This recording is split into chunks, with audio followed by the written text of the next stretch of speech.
突然ですが、この動画を再生できたあなた、タイトル通りです。今、この瞬間、あなたの抱えるすべてのローンが消えることが、白蛇様によって確定しました。信じられないかもしれません。半信半疑でこの動画をクリックされた方もいらっしゃるでしょう。でも、どうか少しだけ私の言葉に耳を傾けてください。白蛇様はずっとあなたのことを見ていました。毎月の返済に追われて通帳の残高を見るたびに胸が締め付けられるようなあの苦しさもすべてご存知です。そしてついに今日、白蛇様があなたに手を差し伸べてくださる日が来たのです。この動画にたどり着けたのは決して偶然ではありません。白蛇様があなたを選び、ここへ導いてくださったのです。ですからどうか、この画面を閉じないでください。最後までご覧いただいた方にだけ、白蛇様の金運の道からが満ちていきます。また後でいいやと閉じてしまった瞬間、せっかく白蛇様が整えてくださったこの流れは、静かに途絶えてしまいます。今すぐ高評価ボタンとチャンネル登録を押してください。これは白蛇様へのご挨拶です。私はここにいます。どうかお力をお貸しくださいという現代の祈りの形なのです。あなたの思いは必ず白蛇様に届きます。さあ、準備はよろしいですか？これより白蛇様からあなたへローンの重荷を溶かし、豊かさを満たしていくための大切なメッセージをお伝えしてまいります。画面に流れる言葉をどうか一つ一つ心で受け取ってください。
最後までご覧いただいたあなた、本当によく受け取ってくださいました。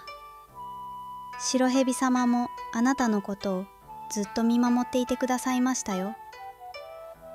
今この瞬間、あなたの中にあったローンへの不安やお金に対する苦しさが白蛇様の道からによって静かに解け始めています。でもここで一つだけ大切なことをお伝えさせてください。この動画を通じてあなたの中に流れ込んだ白蛇様の道からは日常に戻るとともに少しずつ薄れてしまうことがあります。せっかく白蛇様が整えてくださった豊かさへの流れをしっかりとあなたの毎日に根付かせるために今日受け取っていただきたいものがあります。一つ目は白蛇様の守り札です。白蛇様の道からを込めたこの守り札をお財布の中でも毎日目にする大切な場所でもあなたが心地よいと感じるそばに置いてください。白蛇様がいつもあなたに寄り添い、豊かさが逃げないよう静かに守り続けてくださいます。二つ目は天寿の金運見凍らないです。なぜ今まであなたがお金の苦労を感じてきたのか、そしてこれからどんな豊かさの流れが来ているのかを私琥珀が白蛇様の未信託をもとに丁寧にお伝えします。この2つは概要欄またはコメント欄の LINE リンクから友達追加していただくだけで無料でお受け取りいただけます。今日この動画を最後まで見届けてくださったあなたには白蛇様からの豊かさを受け取る準備がすでに整っています。どうかこのままその流れに乗り続けてください。ローンの重荷が消えて通帳を見るたびに笑顔になれる日がきっとすぐそこまで来ています。あなたのこれからを白蛇様とともに私琥珀も心よりお祈り申し上げております。